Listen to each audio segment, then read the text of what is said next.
Hi, this is Mike Schaadt, Director Emeritus at the Cabrillo Marine Aquarium, and I'm going to be reading to you Chapter 113 from the great American novel Moby Dick, um, The Forge.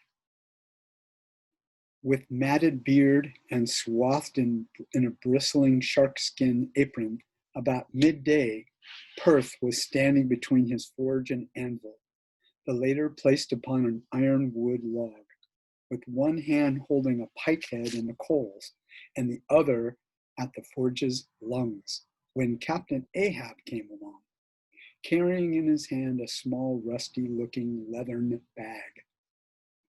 While yet a little distance from the forge, moody Ahab paused, till at last Perth, withdrawing his iron from the fire, began hammering it upon the anvil, the red mass sending off the sparks in thick hovering flights, some of which flew close to Ahab. Are these thy mother Carrie's chickens, Perth? They are always flying in thy wake. Birds of good omen too, but not to all. Look here, they burn, but thou livest among them without a scorch. Because I am scorched all over, Captain Ahab, answered Perth, resting for a moment on his hammer. I am past scorching. Not easily canst thou scorch a scar. Well, well, no more. Thy shrunk voice sounds too calmly, sanely woeful to me. In no paradise myself, I am impatient of all misery in others that is not mad. Thou shouldst go mad, blacksmith. Say, why dost thou not go mad? How canst thou endure without being mad? Do the heavens yet hate thee that thou canst not go mad? What wert thou making there? Welding an old pikehead, sir. There were seams and dents in it. And canst thou make it all smooth again, blacksmith, after such hard usage as it had? I think so, sir. And I suppose thou canst smooth almost any seams and dents. Never mind how hard the metal, blacksmith. Aye, sir, I think I can. All seams and dents but one. Look ye here then, cried Ahab, passionately advancing and leaning with both hands on Perth's shoulders.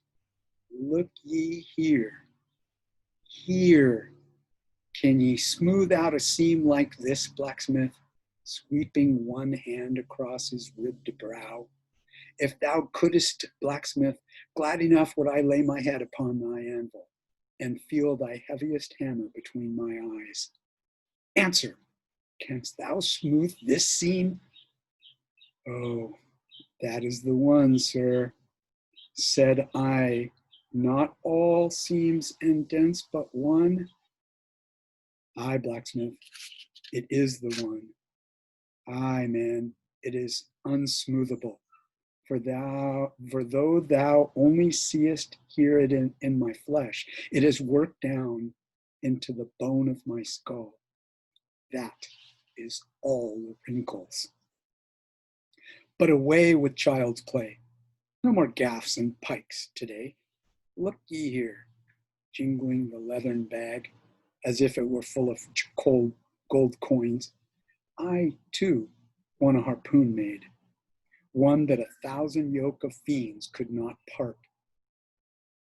Perth, something that will stick in a whale like his own fin bone. There's something that there's the stuff, flinging the pouch upon the anvil.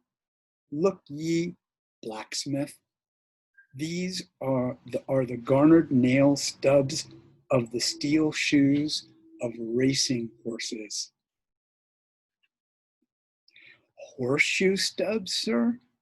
Why, Captain Ahab, thou hast here then the best and stubbornest stuff we blacksmiths ever work. I know it, old man. These stubs will weld together like glue from the melted bones of murderers.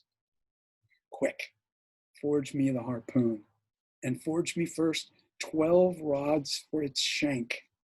Then wind and twist and hammer these 12 together like the yarns and strands of a tow line. Quick, I'll blow the fire. When at last the 12 rods were made, Ahab tried them, one, by spiraling them in his own hand, round a long, heavy iron bolt. A flaw, rejecting the last one. Work that one over again, Perth. This done, Perth was about to begin the welding the 12 into one, when Ahab stayed his hand and said he would weld his own iron. As then, with regular gasping hems, he hammered on the anvil, Perth passing to him the glowing rods, one after the other, and the hard-pressed forge shooting up its intense straight flame.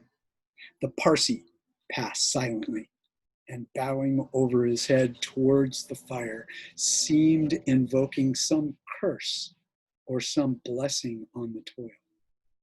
But as Ahab looked up, he slid aside. What's that bunch of lucifers dodging about there for? Muttered Stubb, looking on from the forecastle. That Parsee smells fire like a fusee, and smells of it himself, like a hot musket's powder pan.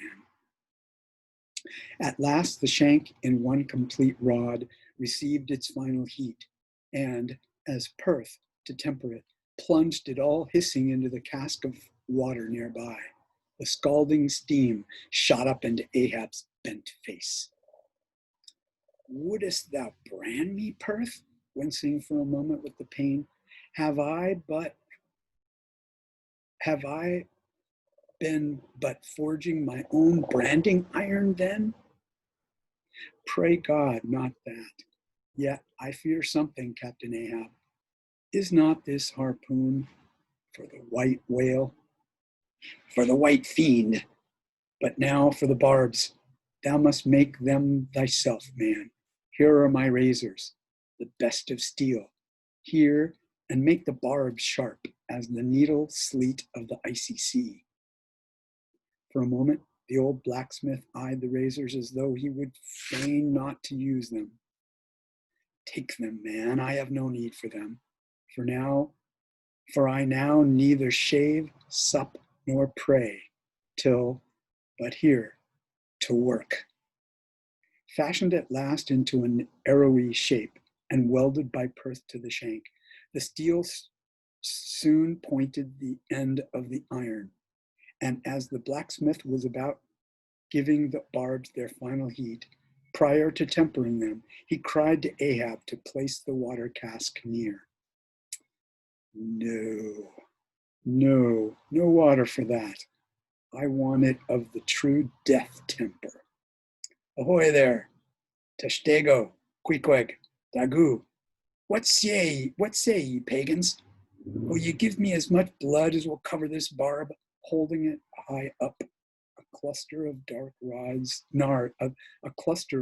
nods replied yes. 3 punctures were made in the heathen flesh, and the white whale's barbs were then tempered. Ego non baptizo te in nomine Patris, sed in nomine Diaboli. Deliriously howled Ahab, as the malignant iron scorchingly devoured the baptismal blood. Now, mustering the spare poles from below and selecting one of hickory, with the bark still investing it, Ahab fitted the end to the socket of the iron. A coil of new tow line was then unwound, and some fathoms of it taken to the windlass and stretched to a great tension. Pressing his foot upon it till the rope hummed like a harp string, then eagerly bending over it and seeing no strandings, Ahab exclaimed, "Good, And now for the seizings. At one extremity, the rope was unstranded, and the separate spread yarns were all braided and woven round the socket of the harpoon. The pole was then driven hard up into the socket. From the lower end, the rope was traced halfway along the pole's length and firmly secured so, with intertwistings of twine. This done, pole, iron, and rope, like the three fates, remained inseparable, and Ahab moodily stalked away with the weapon. The sound of his ivory leg and the sound of the hickory pole, both hollowly ringing along every plank. But ere he entered his cabin, a light, unnatural, half bantering, yet most piteous sound was heard. "O Pip, thy wretched laugh, thy idle but unresting eye, all thy strange mummeries not unmeaningly blended with the black tragedy of the melancholy ship," and mocked it. Thank you for listening.